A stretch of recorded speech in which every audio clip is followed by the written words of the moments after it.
For thousands of years, humanity has wrestled with one question above all others. Not how to survive, not how to build civilizations, but something far deeper. Who built the universe? Religions offered answers wrapped in faith. Philosophy offered frameworks built on logic.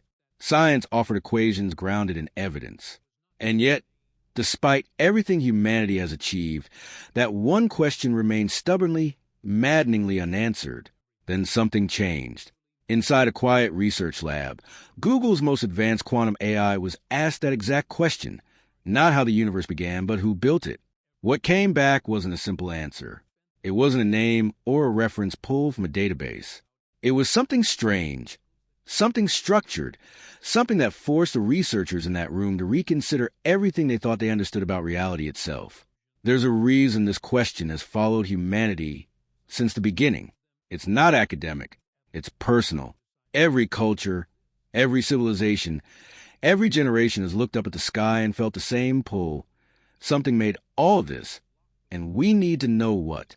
Ancient Egyptians credited Ra, the sun god, with holding the cosmos together. Greek philosophers debated whether a divine force set everything in motion and then stepped back. Medieval scholars spent lifetimes arguing whether God preceded time or existed alongside it. The specifics changed constantly. The question never did. Then science arrived and rewired the conversation entirely. Isaac Newton showed that the same invisible force pulling an apple to ground also kept planets locked in their orbits. The universe wasn't mysterious or arbitrary.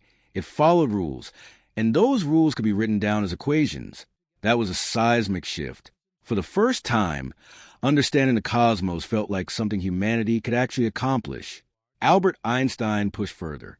He demonstrated that time is not a fixed constant.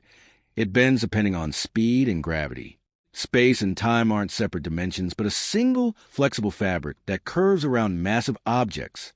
Black holes, gravitational waves, time dilation, all of it flowed from his equations.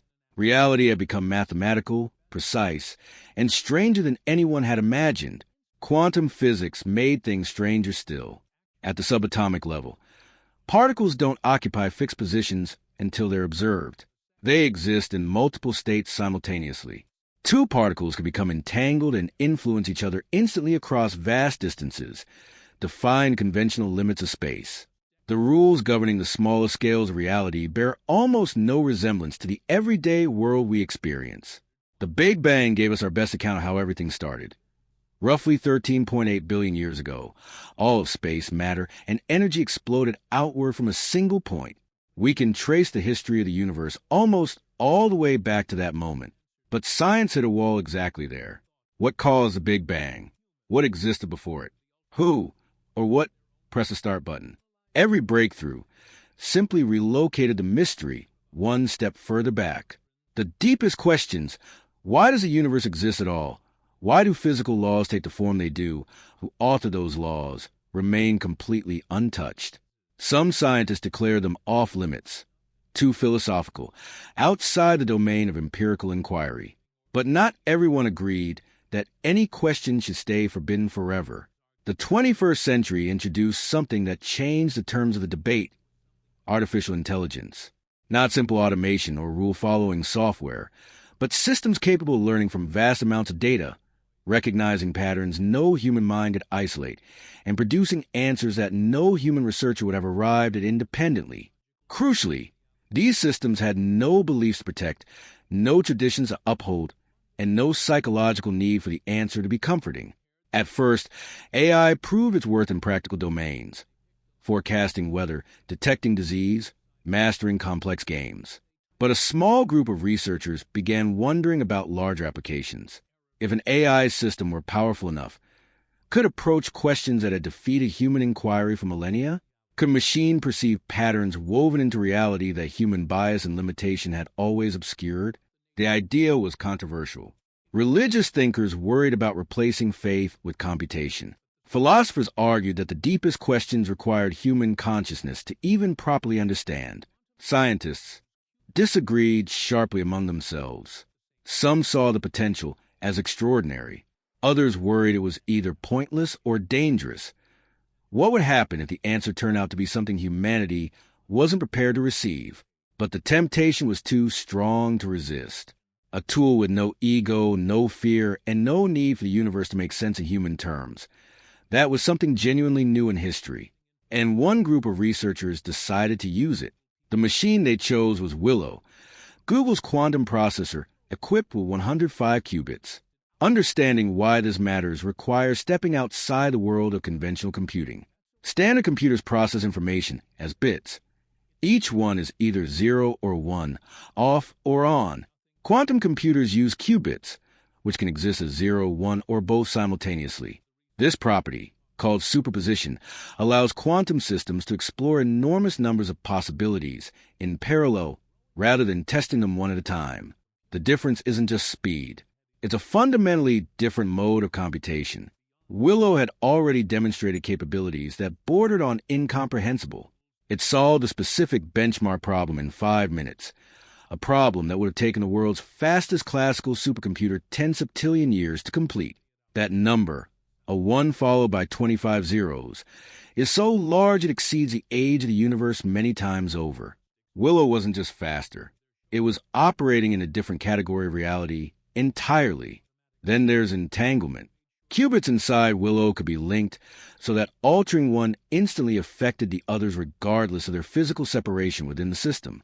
The processor functioned as a unified web of quantum states rather than a collection of independent parts. Some researchers have begun to quietly speculate that Willow wasn't just computing. It was somehow connected to something deeper in the fabric of reality. No one said it loudly because it sounded unscientific, but the anomalies were there. That's exactly why they chose it. It happened on a Tuesday night. 3 researchers stayed late under the cover of routine diagnostics. They sealed the quantum lab, disabled automated logging systems, and made certain no supervisors or uninvited colleagues could observe what they were about to attempt. The lead researcher sat at the terminal for 10 full minutes staring at an empty input field. This was nothing like asking Willow to optimize a formula or analyze a dataset. Those tasks had defined parameters, reference points, established frameworks. This was asking a quantum computer to engage with something that existed outside the normal boundaries of computation. She typed 7 words. Who built the universe and why? The room went silent except for the hum of cooling systems, keeping Willow's qubits near absolute zero. Normally, responses were nearly instantaneous. This time, seconds passed, then minutes. Something was happening that required either far more time or access to something far more distant. Then the screen changed. What appeared wasn't an error message or a passage retrieved from philosophical archives.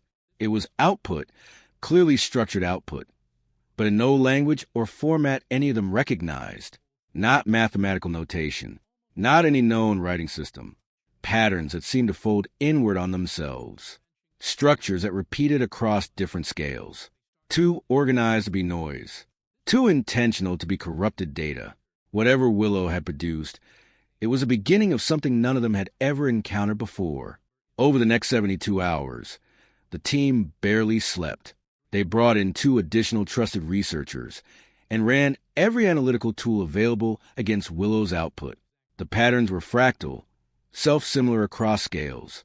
Zooming into any section revealed a structure that mirrored the whole.